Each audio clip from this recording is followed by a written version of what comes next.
कभी कभी बड़े बड़े कंपटीशनों में, परीक्षाओं में पूछे भी जाते हैं कि तथागत बुद्ध की 32 डिग्रियां कौन सी हैं। तो 32 डिग्रियां 2 अतियां, 3 त्रिसरण, 4 आर्षद, 5 पंचशील, 8 अष्टांगिक मार्ग और 10 पारमिताएं, इन सबको यदि मिला देते हैं तो 32 हो जाते हैं। वैसे तो तथागत बुद्ध की धम्म देशना 84,000 थी और 84,000 धम्म देशना, हर धम्म देशना में उन्होंने सबके कल्याण की ही बात की थी।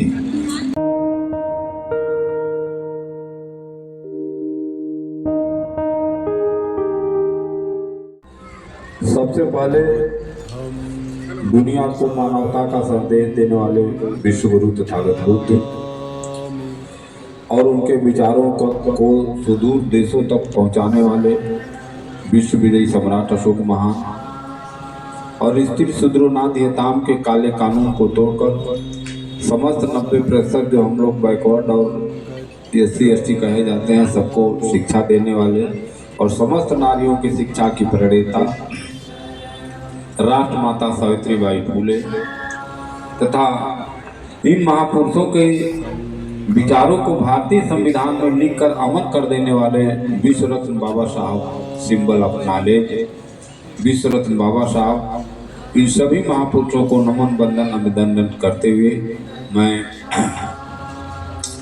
जैसा कि हमें कहा गया कि धम्म देशना के रूप में, तो धम्म देशना के रूप में तथागत बुद्ध ने कहा था। वैसे तो तथागत बुद्ध की धम्म देशना 84,000 थी और 84,000 धम्म देशना, हर धम्म देशना में उन्होंने सबके कल्याण की ही बात की थी, जिसमें कि कम समय में जो उन्होंने कही थी कि सब पापस्य अकरणं कुशलस्य उपसंपदा सचित्त परयोदगुणम एतं बुद्धान शासनम। किसी भी प्रकार के अकुशल कर्मों को न करना, हमेशा कुशल कर्मों को करते हुए पुण्य का संचय करना और अपने चित्त को पूर्ण रूप से शुद्ध करना। और चित्त पूर्ण रूप से शुद्ध कैसे होगा, इसका उन्होंने मार्ग बतलाया कि साधना और विपश्यना के माध्यम से चित्त को पूर्ण रूप से शुद्ध करें और अपने मन की ऐसी प्रवृत्ति बना लें, ऐसी भावना बना लें कि संसार के हर प्राणी का कुशल हो, मंगल हो, किसी को किसी प्रकार का कोई दुख न हो, भय न हो। और उन्होंने कहा था कि सभी लोग कुशल कर्म करते हुए जीवन जिए। कुशल कर्म करने के लिए उन्होंने कहा कि कम से कम सभी लोग 5 सीलों का पालन करें, जो अभी आप लोगों ने ग्रहण किया था कि अकारण प्राणी हिंसा न करें, अर्थात किसी भी प्राणी के प्राण को, किसी भी जीव का अति पतन न करें।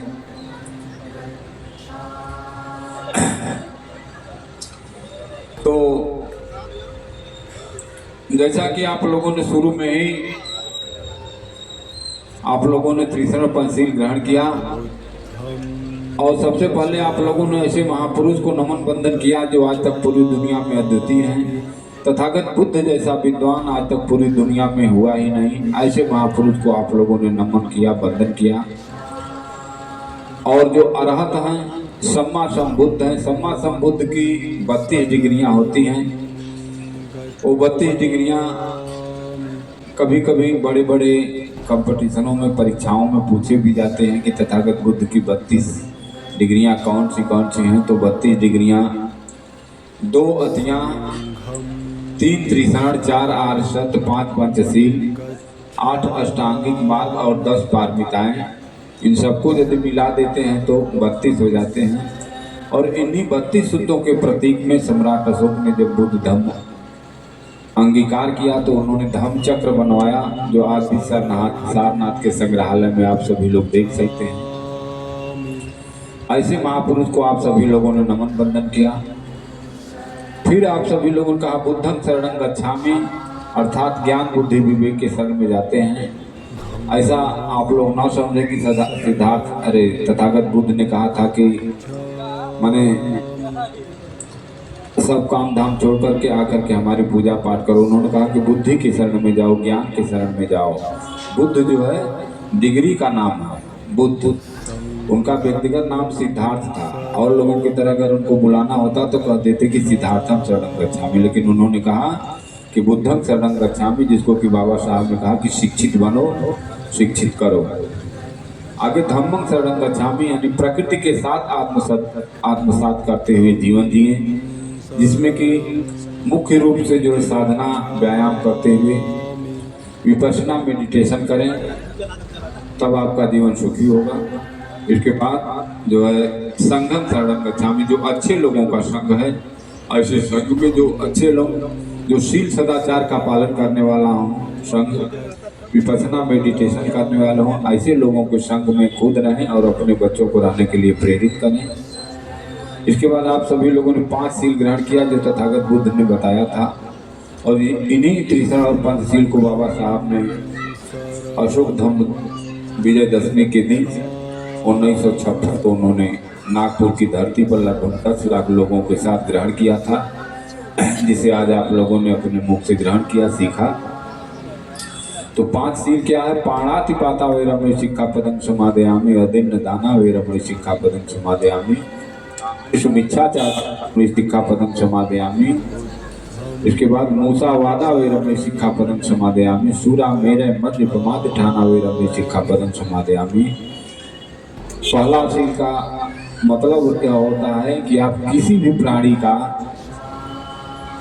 अकारण हत्या नहीं करेंगे, किसी भी प्राणी का अतिपतन नहीं करेंगे, जिसको कि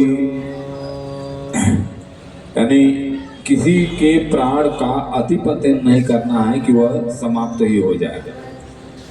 दूसरे सील के रूप में आप लोगों ने ग्रहण किया अदिन्न दाना, जो चीज अदेय हो, दिया नहीं गया हो, उस चीज को नहीं छूना है, नहीं लेना है, अपनाना नहीं। तीसरा सील कामेषु मिच्छाचारा, यानी काम वासना की झूठी इच्छा रखना। जैसे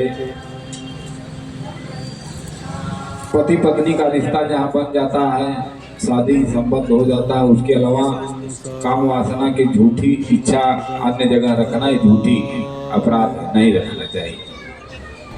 चौथा सील होता है अपने मुंह से कटु वचन, गाली गलौज, चुगली, शिकवा शिकायत इत्यादि न करना, और अधिक से अधिक सत्य का पालन करना। और जो 5वां सील है सूरा मेरे मध्यपमाद ठाना वैरमणि सिक्खापदं समादयामि।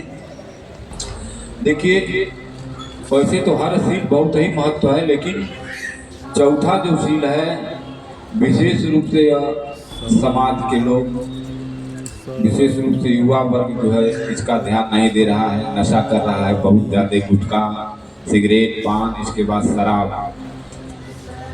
तो चौथा में था कि किसी भी प्रकार का चुगली शिकवा शिकायत झूठ नहीं बोलोगे। और 5वां जो है सूरा मेरे मध्य सिक्खापदं समादयामि, अर्थात किसी भी प्रकार की नशा नहीं करेंगे, चाहे नशा बड़ी हो या छोटी हो।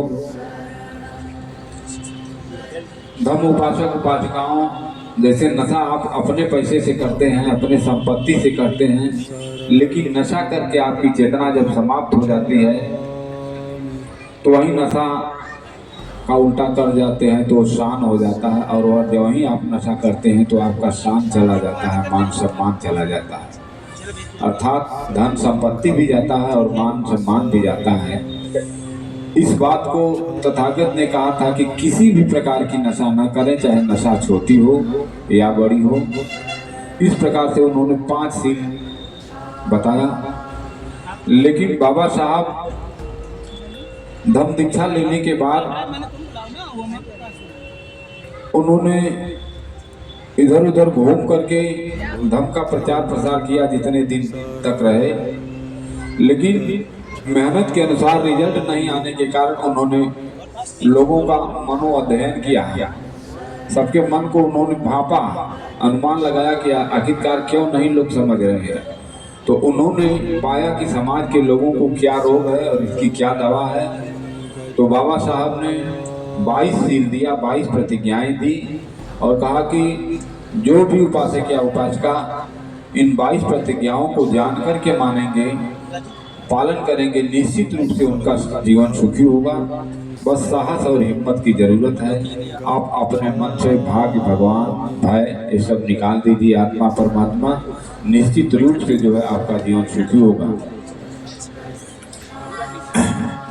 अब इसी के साथ हम अपनी वाणी को समाप्त करते हैं। आप सभी लोगों का मंगल हो, कल्याण हो, सुखी हो। बहुत बहुत साधुवाद।